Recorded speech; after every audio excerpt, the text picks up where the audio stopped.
General Hospital spoilers keep circling around this strange moment when Maxie finally wakes up, opens her eyes, and the first shock is not the hospital lights, not the beeping machines, but Nathan standing there like some ghost who forgot he was supposed to stay dead.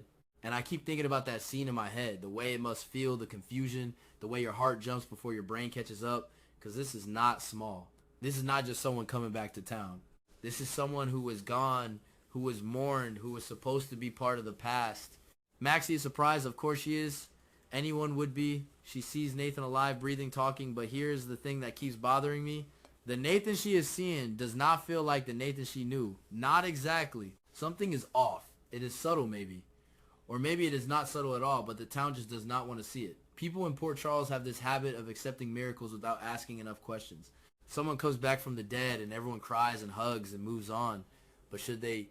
Nathan right now is not the same man from before. He talks differently. He reacts differently. There is a distance in him. And I do not mean trauma distance. I mean something colder. He does not immediately talk about wanting to reunite with Maxie. That alone is strange to me. If you love someone so deeply, if you died loving them, would not the first thing you say be, I want my life back with you? Instead, he hovers, he smiles, he avoids. It is almost like he is performing the role of Nathan without feeling it. Maybe he tells Maxie after she wakes up that he wants to try again. Maybe he leans close and whispers that he never stopped loving her. But what if that is just words? Just something he knows he is expected to say. And I cannot shake the suspicion that it is a lie. A calculated one. Because here is the secret that feels explosive. Nathan is in love with Lulu, and that changes everything. If that is true, then every glance, every half smile, every convenient excuse suddenly makes sense. His strange behavior, his emotional absence, the way he does not seem invested in Maxie's recovery, the way he should be. It fits. Think about it. After his shocking return to town, how many times did he actually visit Maxie while she was in a deep coma? Once, twice, or maybe not at all. There are hints that he used being busy with his own life as an excuse. Busy. When the woman you once claimed was your whole world is lying unconscious. That does not sit right with me. Not at all. Spinelli would have been there every day. Even if he was not allowed inside the room, he would have been pacing the hallway, rambling about data and hope and miracles. That is who he is.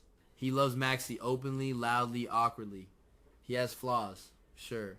But there is a line he would never cross. He would never take advantage of her when she is vulnerable. Especially not when she cannot consent. That is just not Spinelli. Nathan, though. This new version, I am not so sure. And then there is this wild, unsettling prediction floating around. Maxie might be pregnant. Out of nowhere, she wakes up. And suddenly, there are signs, maybe nausea, maybe a doctor quietly mentioning something unexpected in her test results. And she does not understand how that confusion would be terrifying. Because she was in a deep coma, she was not living her life, she was not making choices. So, how could this happen? If Maxie is pregnant, the question becomes unavoidable. Who is the father? I cannot help but think about Nina's story from years ago. Nina who did not even know she was pregnant with twins. Nina who had Willow and Nell taken from her without her knowledge. She did not even know she had given birth. That storyline was painful and messy and tragic. And it took Nell's death for Nina to finally uncover the truth. It was the half-moon necklace that tied everything together. That small piece of jewelry revealing what years of lies had buried. The parallels are chilling. A woman unaware of her own pregnancy. A truth hidden in plain sight. Years stolen. And the town just moving forward as if nothing happened. Back to Maxie. If she is pregnant and has no memory of how, then someone did something to her. That is the uncomfortable part. Someone crossed a line so dark it is hard to even say it out loud. Who would do something so vile to a woman in a coma? Two names keep coming up. Spinelli and Nathan. I will say it clearly. I do not believe Spinelli would do it. He loves Maxie. Yes. He wants a future with her. Yes. But he is not cruel. He is not predatory. He understands boundaries even when his heart is breaking. If anything, he would be the one protecting her from something like that. Nathan is different now. Or maybe he has always had a layer we never saw. If this man is not truly the old Nathan, if he has changed in ways deeper than grief or trauma, then the unthinkable becomes possible. He could have visited her secretly. Late at night.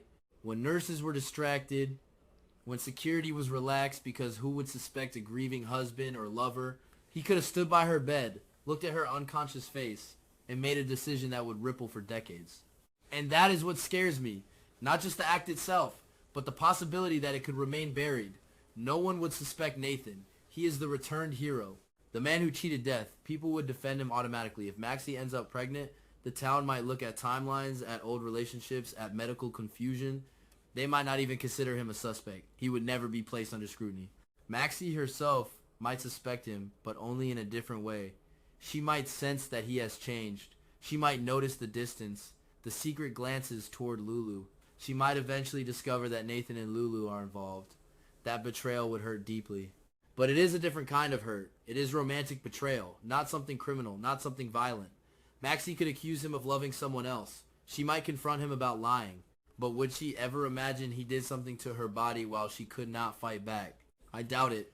And that is the tragedy of it. Because if the father of her baby is Nathan, and if the conception happened while she was unconscious, then this is not just a soap twist. This is something darker. Something that would redefine who Nathan is. It would mean the man standing in front of Maxie is not just changed. He is dangerous. Or maybe the show is playing with us. Maybe the pregnancy rumor is just that, a rumor. Maybe the father is someone else entirely. Maybe there was a medical mistake. Maybe this is another case of switched samples or lab tampering. In Port Charles, nothing is simple, but the emotional weight of this theory is heavy for a reason. I keep coming back to the idea that the Nathan we are seeing might not even be the real Nathan. What if he is not exactly who he claims to be? What if the changes are not just personality shifts but something deeper? An imposter, a manipulated memory, a man with a different agenda. That would explain the lack of urgency toward Maxie. The secret love for Lulu, the almost clinical detachment. If that is the case, then Maxie is in more danger than she realizes, not just emotionally but physically. And a pregnancy would tie her to him forever, whether she wants it or not. The most heartbreaking scenario is this. Maxie carries this baby, not knowing the truth. She questions herself. She feels shame for something she cannot explain. She doubts her own memory. And Nathan stands beside her, calm, composed, maybe even supportive, all while knowing exactly what happened. That kind of secret could stay hidden for years, decades even, until one small clue surfaces, like Nina's necklace did. And when it does, the fallout would destroy everything.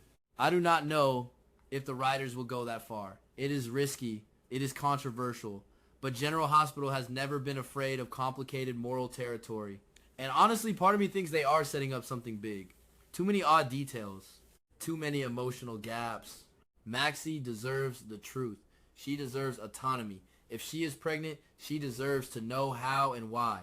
And if Nathan is hiding something, whether it is a secret love affair with Lulu or something far worse, it will not stay hidden forever. Secrets in this town always rise. They just take their time. For now, all we have are clues. A changed man. A woman waking up into confusion. A possible pregnancy that makes no sense. And a love triangle that feels more like a smokescreen than the real story. Something is wrong. And I do not think Maxie is imagining it. And the more I think about it, the more I feel like the town itself is part of the problem. Port Charles has this weird habit of protecting the idea of someone instead of the actual truth. Nathan was a hero once. A good cop. A loyal husband. A man who died tragically. That image is still hanging in the air like perfume that refuses to fade. So when he walks back into town alive, breathing, smiling, people do not question enough. They want the miracle. They want the romance. They do not want the ugly possibility that something is wrong. Maxie, though. Maxie is not stupid. She is emotional, yes. She loves hard, yes. But she has instincts. And I think those instincts are going to start screaming at her. Maybe not immediately. Maybe at first she just cries and holds his face and tells herself this is fate giving her a second chance. But later, when the room is quiet, when she watches him stare at his phone a little too long, when he leaves the hospital a little too quickly, she is going to feel it. That tiny crack in the illusion. And if she starts noticing how he looks at Lulu, that will be the first explosion. Because let us be honest, if Nathan is in love with Lulu, he is not hiding it perfectly. No one ever does. There are always small tells, the softness in his voice when he says her name, the way he defends her even when no one is attacking, the way he finds excuses to be near her. And if Maxie sees that, it will hurt, but it will also confirm that something fundamental has shifted. Still, that kind of betrayal is almost simple compared to the pregnancy question. If Maxie goes to a doctor and hears that she is expecting, I cannot even imagine the spiral. She would replay every moment in her head before the coma. After waking up, she would question her own memory. Did something happen before she lost consciousness? Did she forget something? Was there a moment she cannot access? That kind of psychological torture is worse than physical pain. And here's what makes me uncomfortable. If Nathan did something while she was unconscious, he might justify it in his own mind. That is the scariest part. He might tell himself that she loved him, that they were meant to be, that he was just reclaiming what was his. Twisted logic, but still logic. People who cross lines often do not see themselves as villains. They see themselves as misunderstood. If this Nathan is not the original, if he is an altered version, or someone pretending, or someone changed by whatever brought him back, then his moral compass might be broken. He might not even fully understand the gravity of what he did. And that makes him unpredictable. Spinelli, on the other hand, I keep coming back to him because he is the obvious red herring. The show could easily make him look suspicious. He loves Maxie. He has access. He is always around technology and hospital systems. But emotionally, it does not fit. Spinelli would be consumed by guilt even if he accidentally stepped over a small boundary. He would confess before anyone accused him. That is who he is. Awkward, messy, but not evil. Nathan, though, this new Nathan, is calm. Too calm. And calm people with secrets are dangerous. I also cannot ignore the possibility that the pregnancy itself could be manipulated. This is General Hospital after all. Lab results can be switched. Records can be altered. Someone could plant an embryo, use stored genetic material, orchestrate something much more complicated than a single night in a hospital room. If that sounds extreme, well, this town has seen worse. We have seen babies stolen, identities rewritten, mothers separated from children for decades. Nina's story still echoes in my head.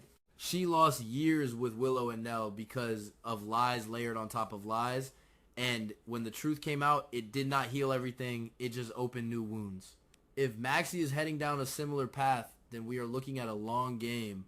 A secret that might not surface until the child is older, until a medical emergency requires a DNA test, until some tiny clue does what that half-moon necklace once did. Imagine that moment. A paternity test. A shocked silence. Nathan's face going pale.